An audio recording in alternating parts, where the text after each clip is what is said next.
Welcome to Maulana Muhammad Ali Raza official YouTube channel. مولانا صاحب کے channel کو سبسکرائب کریں تاکہ ہر آنے والی ویڈیو سے باخبر رہیں۔ انسان جیسے دنیا کے اندر بہت ساری فیلڈز کے اندر کامیاب ہونا چاہتا ہے، اور انسان جب کامیاب ہو جاتا ہے وہ خوش ہو جاتا ہے، اسی طرح اللہ رب العزت نے آخرت کی کامیابی بھی بنائی ہے اور آخرت کے اندر ناکامی بھی بنائی ہے۔ جیسے دنیا کے اندر انسان بہت سارے کام کرتا ہے، انسان ناکام ہو جاتا ہے، اور اسی طرح بہت سارے کام ایسے کرتا ہے کہ وہ کامیاب ہو جاتا ہے۔ اسی طرح اللہ رب العزت نے آخرت کی کامیابی کو بھی کچھ اسباب کے ساتھ جوڑا ہے، یعنی اللہ رب العزت نے کچھ احکامات کے ساتھ جوڑا ہے، کچھ فرما برداریوں کے ساتھ اللہ رب العزت نے آخرت کی زندگی کو جوڑا ہے۔ اب دیکھو نا، اگر انسان غور کرے کہ اس کائنات کو بنانے والا اس دنیا کے اندر، یعنی اس کائنات کو بنانے والا کوئی تو ہے نا، ایسا تو نہیں ہے نا کہ اس کائنات کو بنانے والا کوئی بھی نہیں ہے۔ اس کائنات کو، اس زمین کو، اس آسمان کو، ان پہاڑوں کو، ان سمندروں کو بنانے والی ذات ایک اللہ کی ذات ہے۔ ہم دیکھو نا، ام خلقوا من غیر شیء ام هم الخالقون، یعنی اس زمین کو اگر تم نے نہیں بنایا، پہاڑوں کو تم نے نہیں بنایا، سمندروں کو تم نے نہیں بنایا، دریاؤں کو تم نے نہیں بنایا، ان ریزوں کو، ان ذروں کو، ان بلڈنگوں کو تم نے نہیں بنایا، پھر کچھ کسی نے تو بنایا ہوگا نا۔ یعنی اس کائنات کو بنانے والا کون ہے اور وہ ہم سے کیا چاہتا ہے؟ اگر انسان اس جواب کو تلاش نہ کر سکا اور وہ مر گیا تو فرمایا کہ اس نے اپنی دنیا بھی تباہ کر لی اور اپنی آخرت کو بھی تباہ کر لیا۔ یعنی وہ کائنات کو بنانے والا ہم سے کچھ چاہتا تو ہے، یعنی وہ کائنات کو بنانے والا جس نے زمین کو بنایا، آسمان کو بنایا، سمندروں کو بنایا، حیوانات کو بنایا، نباتات کو بنایا، ان بلڈنگوں کو بنایا، اس آسمان کو چمکتا ہوا بنایا، سورج کو بنایا، چاند کو بنایا، اس بنانے والا ایک کوئی تو ہے نا آخر۔ اور فرمایا وہ ہم سے کیا چاہتا ہے، یعنی یہی نہیں کہ وہ اس نے بنایا اللہ ہے، فرمایا کہ اس نے یہ ہم سے چاہتا کیا ہے، یعنی اللہ رب العزت ہم سے چاہتے کیا ہے۔ آخر اس نے بنایا افحسبتم انما خلقناکم عبثا، فرمایا کیا انسان یہ گمان کرتا ہے کہ ہم نے اس کو بیکار پیدا کیا ہے؟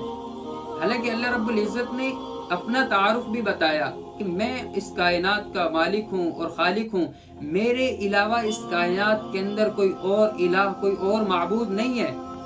اللہ رب العزت نے قرآن کریم کے اندر خود فرمایا لو کان فیہما آلہۃ الا اللہ لفسدتا، فرمایا اگر اس آسمان اور زمین کے نظام کے اندر کوئی اور الہ ہوتا، کوئی اور معبود ہوتا تو اس آسمان اور زمین کا نظام تو تباہ و برباد ہو جاتا۔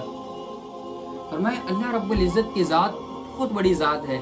نبی صلی اللہ علیہ وسلم کے زمانے کے اندر بھی کچھ لوگ ایسے تھے کہ جو کہا کرتے تھے دنیا کی زندگی صرف ایک عارضی زندگی ہے، اس کے بعد کیسے ہو سکتا ہے کہ انسان کچھ سمندروں کے اندر مر گئے، کچھ آگ کے اندر جل گئے، کچھ حادثات کے اندر اپنے آپ کو گوا بیٹھے، کسی کو درندے اور پرندے کھا گئے، تو پھر کیسے ممکن ہے کہ انسان کو دوبارہ زندہ کیا جائے گا؟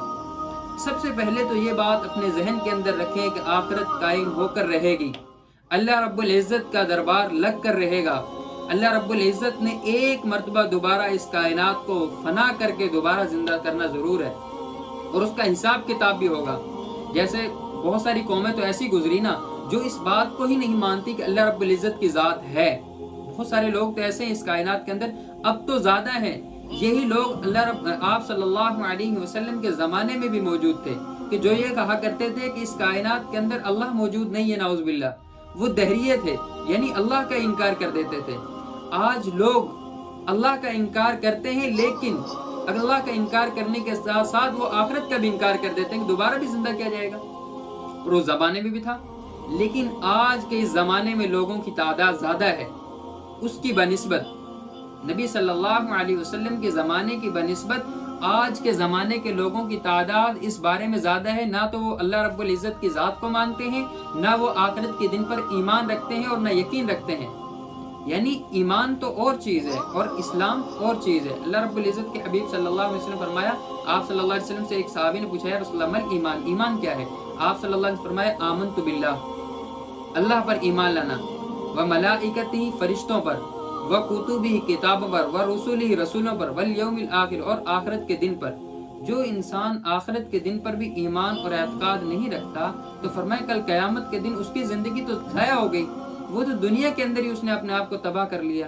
آخرت کے اندر تو اس کی زندگی تباہ ہے ہی، لیکن اس نے آخرت کے ساتھ ساتھ اپنی دنیا کو بھی تباہ کر لیا۔ دنیا کی زندگی تو ایک عارضی سی زندگی ہے، تو ختم ہو جائے گی، اور میں اللہ رب العزت کی ذات کیسی ذات ہے، بہت بڑی ذات ہے۔ اللہ رب العزت قرآن کریم کے اندر فرماتے ہیں قُل لَوْ كَانَ الْبَحْرُ مِدَادًا لِكَلِمَاتِ رَبِّي، اے میرے محبوب اپنے ان بندوں سے کہیے لَوْ كَانَ الْبَحْرُ مِدَادًا لِكَلِمَاتِ رَبِّي، اگر یہ اپنے پروردگار کے بارے میں لکھنا چاہیں، سارے سمندر، کتنے سمندر ہے دنیا کے اندر، فرمایا کہ 71% دنیا کے اندر پانی ہے اور 29% جو ہے وہ دنیا کے اندر خشکی ہے۔ فرمایا اللہ رب العزت فرماتے ہیں اس حدیث قدسی فرمایا کہ اس پوری کائنات کو، جتنی بھی کائنات ہے، فرمایا اس پانی کو، جتنا پانی ہے سمندروں کا، اس سارے پانی کو فرمایا کہ سیاہی بنا دیا جائے۔ اللہ رب العزت فرماتے ہیں سارے پانی کو سیاہی بنا دیا جائے، اور فرمایا پھر جتنے بھی درخت ہیں دنیا کے اندر، کتنے کتنے بڑے جنگلات ہیں، 6 بر اعظم 7 بر اعظم دنیا کے اندر، فرمایا کہ سب جتنا بھی قلم بنا دیا جائے سب کو، اور فرمایا سب کو جتنی کائنات کے اندر انسانیت ہے آدم علیہ السلام سے لے کر اب تک، فرمایا سارے لوگوں کو دریا اور سمندر کے کنارے بٹھا دیا جائے، فرمایا سارے لوگ لکھنے بیٹھ جائیں، فرمایا کہ میری لکھتے لکھتے تھک جائیں گے، لیکن اللہ رب العزت کی ذات پر یہ نہیں کہہ سکیں گے کہ ہم نے مکمل لکھ دیا۔ اللہ رب العزت کی ذات تو بہت بڑی ہے۔ فرمایا جبریل علیہ السلام سارے فرشتوں کو لے آئیں، تمام انبیاء کو لے آئیں، حتیٰ کہ نبی صلی اللہ علیہ وسلم بھی، جتنے بھی کائنات کے اندر پیغمبر ہیں 313 رسولوں کو لے آئیں، 1,24,000 کم و بیش انبیاء کو لے آئیں، جتنی کائنات کے اندر سارے لکھنے لگ جائیں اللہ کی تعریف۔ اللہ کی تعریف کو کہاں لکھ سکتے ہیں؟ اللہ کی تعریف تو پوری نہیں ہو سکتی۔ اللہ رب العزت خود فرماتے ہیں قُل لَوْ كَانَ الْبَحْرُ مِدَادًا لِكَلِمَاتِ رَبِّي لَنَفِدَ الْبَحْرُ قَبْلَ أَن تَنفَدَ كَلِمَاتُ رَبِّي وَلَوْ جِئْنَا بِمِثْلِهِ مَدَدًا۔ فرمایا ان سمندروں جیسے اور اتنے ہی سمندر لے آئیں، فرمایا پھر بھی اللہ رب العزت فرماتے ہیں میری ذات کے اوپر وہ مکمل طور پر نہیں لکھ سکتے، اللہ رب العزت کی تعریف کو کامل نہیں کر سکتے ہیں، اللہ رب العزت کی تعریف کی ذات کا حق ادا نہیں کر سکتے ہیں، اتنی بڑی ذات ہے۔ آخر وہ دوبارہ پیدا کرنے پر کیسے قادر؟ ایسا نہیں ہو سکتا کہ وہ قادر نہیں ہے۔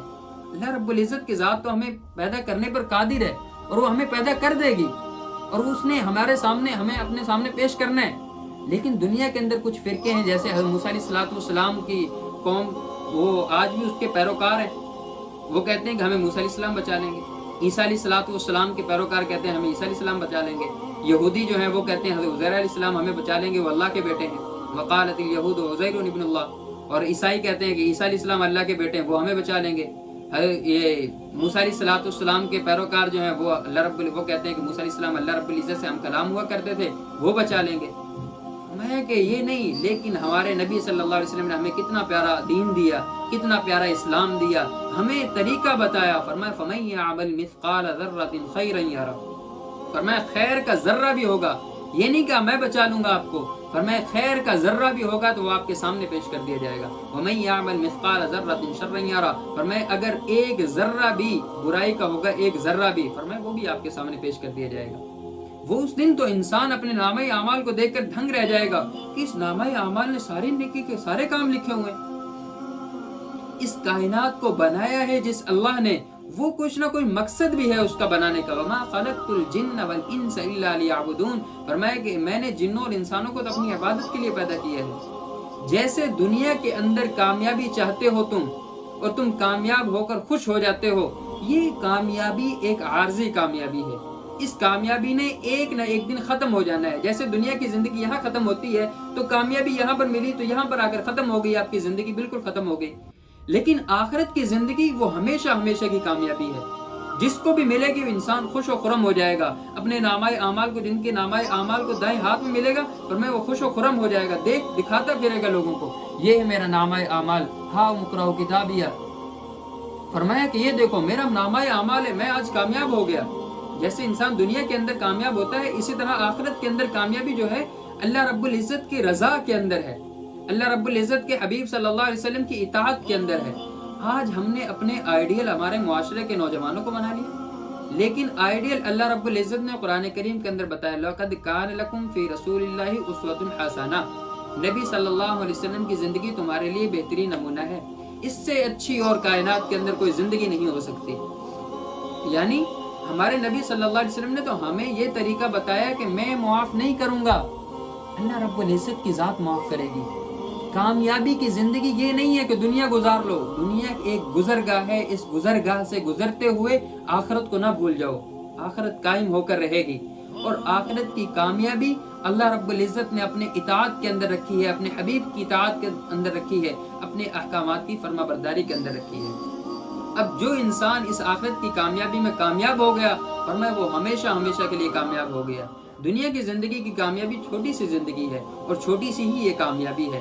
آخرت کی زندگی بھی بہت بڑی ہے، نہ ختم ہونے والی زندگی ہے، اور فرمایا آخرت کی کامیابی بھی نہ ختم ہونے والی کامیابی ہے، اور یہ کامیابی اللہ رب العزت نے اپنے قرآن کے اندر بتائی، فرمایا اپنے حبیب صلی اللہ علیہ وسلم کو بتائی، اپنے احکامات کی فرما برداری میں بتائی، فرمایا اللہ رب العزت نے اپنے حبیب کی فرما برداری و اطاعت کے اندر بتائی۔ اللہ رب العزت ہمیں ان اطاعت کو، ان احکامات پر عمل پیرا ہونے کی توفیق عطا فرمائے، اور ان اعمال کو کرنے کی توفیق عطا فرمائے جن سے کل قیامت کے دن آخرت میں ہمیں کامیابی عطا ہو جائے، اور فرمائے اللہ رب العزت ہمیں آخرت کا پکا اور سچا یقین رکھنے کی توفیق عطا فرمائے۔ قرآن وہ کتاب ہے جو در سے انقلاب ہے، سمجھ کے گر کوئی پڑھے تو نور علی نور ہے۔